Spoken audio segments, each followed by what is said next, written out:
let's talk about your priorities. If you do win the elections in February and you're sworn into office come May 29th, what are your priorities? Security and economic recovery to accelerated development to get Nigeria employed and get inflation down.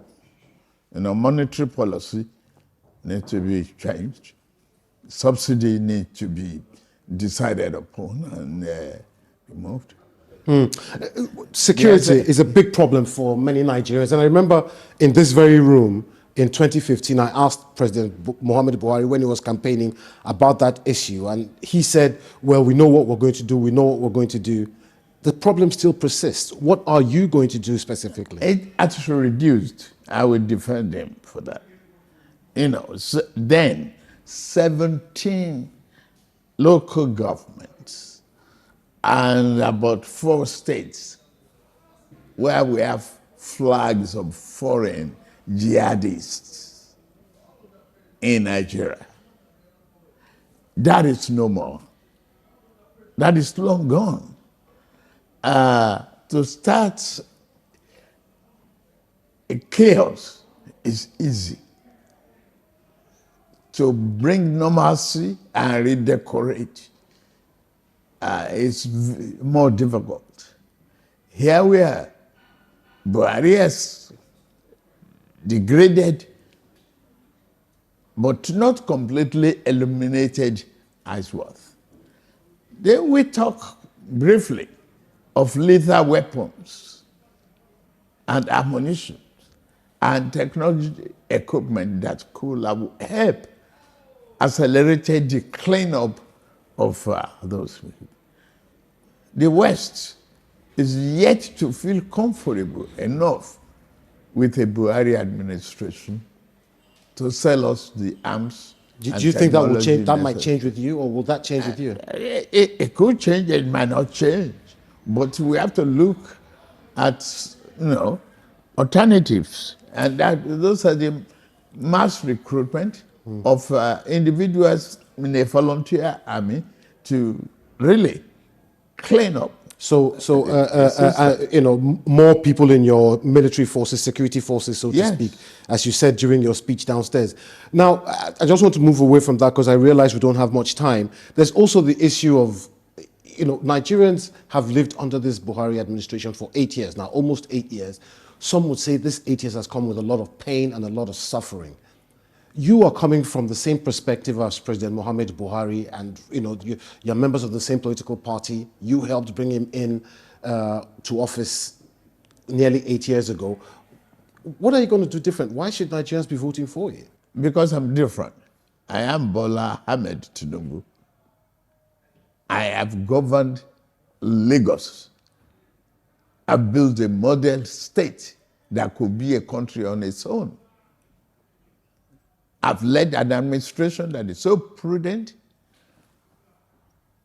From 600 million internally generated revenue to 5 billion a month. That's a record. Nobody else can brag about that. I've treated and tamed the Atlantic Ocean surge in Nigeria that will have perished many people in Lagos. The infrastructural renewal of Lagos is excellent. I've continuity in Lagos. Buhari has done his best. I can't run away from him being my friend, my leader in the party. I will not. Your Excellency, if you weren't running for president, which of your 2 major opponents would you be voting for? None. Why not? Because they're not as competent as any other person out there. They have no track record. Let me start by asking you this question. What is your midterm assessment of the Bola Tinubu's administration? What would you grade this current government's administration 2 years into it? Has Bola Tinubu been able to solve the security issues we're faced with? Has the economy recovered? Are we now experiencing what Bola Tinubu called accelerated development or growth? Has he been able to bring down inflation? People getting employed, or are businesses closing down because of the high interest rate or lack of power generation, no light? What would you grade Bola Tinubu's administration to be? What is your thinking or grading of the kind of level of pains and sufferings compared to Buhari's? How would you grade Bola Tinubu's, achievement so far? We're going to break all of this down. But remember to recommend this channel to others. And if you're meeting this content for the first time, like, share, and subscribe. If you've been following us and you've not subscribed, please do so. Let's have this very fine, intelligent conversation about assessing this current government midway into the administration. So I asked this question earlier. Is inflation down?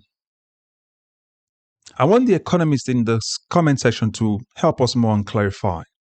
So according to the Office of the National Bureau of Statistics, when Bola Tinubu took over in May 2023, inflation was at a 22.14% high. As of today, inflation is 24.23%. But there was a time in December 2024 where inflation was somewhere around 34.80%. So that's why I ask you this question. He said he wants to bring down inflation.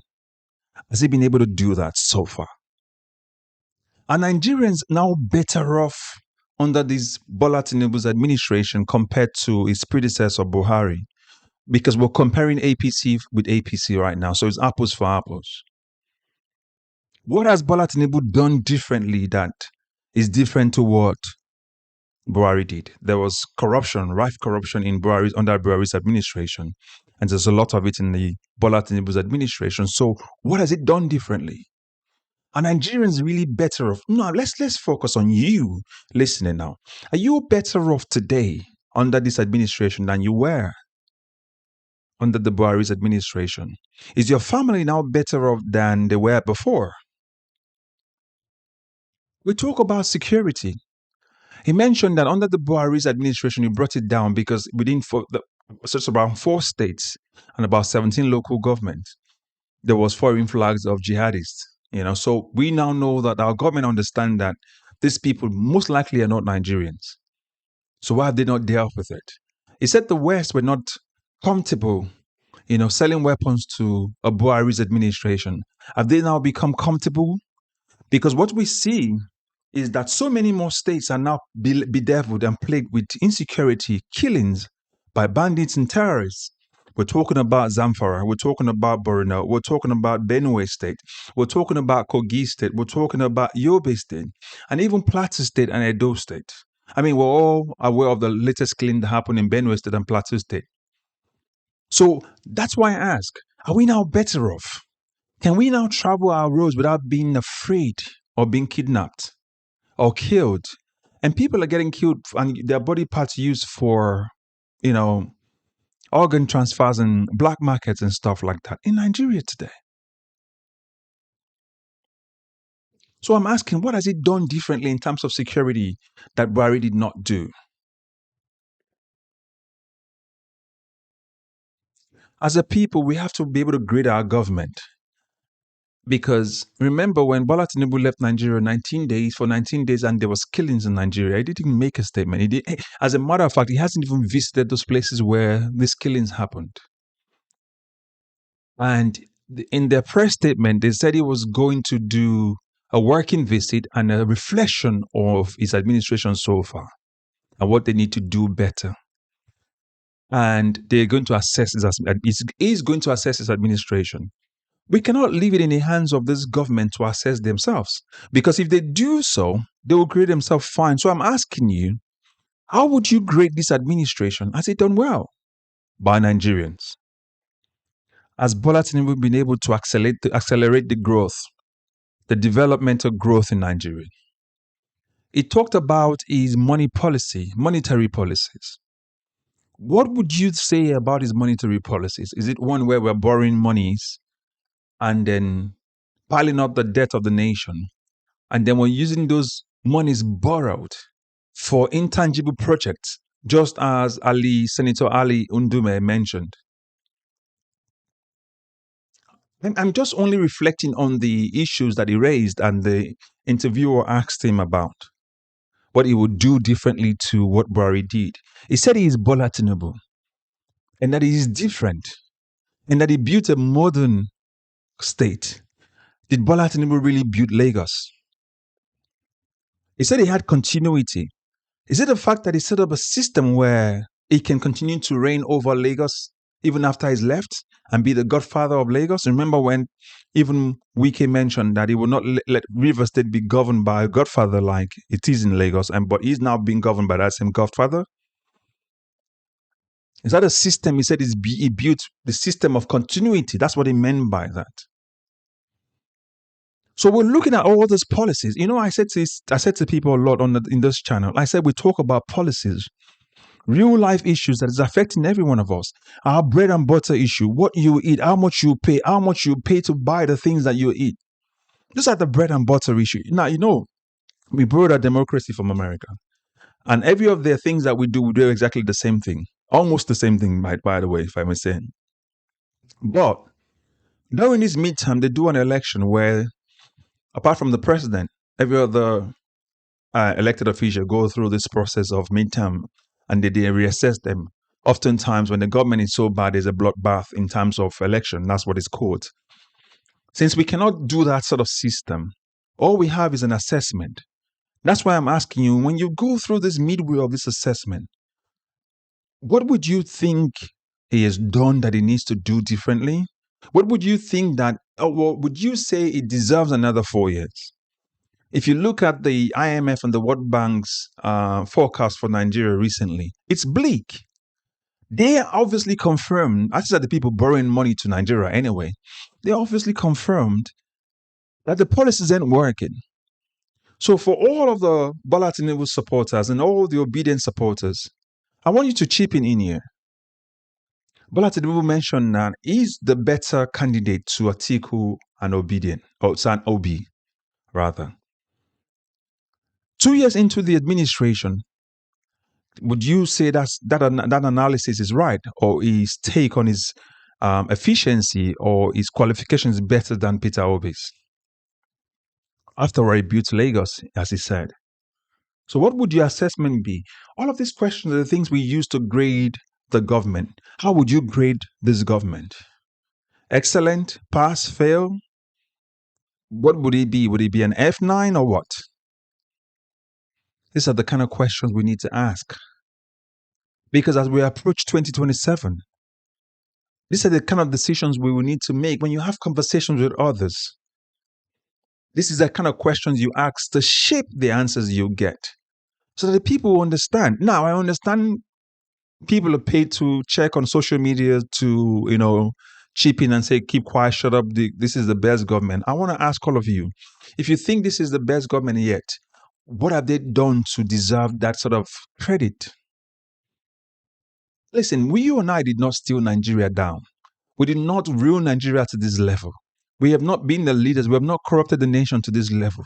Where there's injustice, there's judiciary corruption, there's legislative corruption. We did not do that. So when we have this conversation, we're trying to prefer solution to make sure we sensitize everybody to be part of the governance process in Nigeria. That's why I'm asking you. Let your voice be heard. Be part of this community as well and share this content with others too. This is what we will take back to Bola Tinubu and say, based on what you gave us, we've looked at it. You've failed, you've passed, you've been excellent. Again, I want to ask you, if Peter Obi was the one that was elected, according to INEC, would he have done anything better than what Bola Tinubu has done? Or would Atiku have been better than this current government? Let's hear your take in the comment section. There's a lot of questions to be asked, but let's just start with this one first of all. He said he's Bola Tinubu. He built Lagos. He's Bola Tinubu. He's done amazing well for Lagos. And he's going to do exactly the same thing. He said so, that he's Bola Tinubu, that is different. But he said he built a modern city, a modern state. But he said his priorities are economic growth. His priorities are security issues, accelerated development, inflation to bring it down. Has any of these things happened, or have we gotten worse? Are Nigerians happier today than they were 2 years ago? Again, this is an APC comparison, so it's apples for apples. So put your comments in the comment section. Let's get through to it and have conversation. And if you're meeting this content for the first time, like, share, and subscribe. If you've not done so, if you've been following us, please do so. And also recommend this channel to others. As always, I'll catch you up in the next video. God bless you. Bye-bye for now.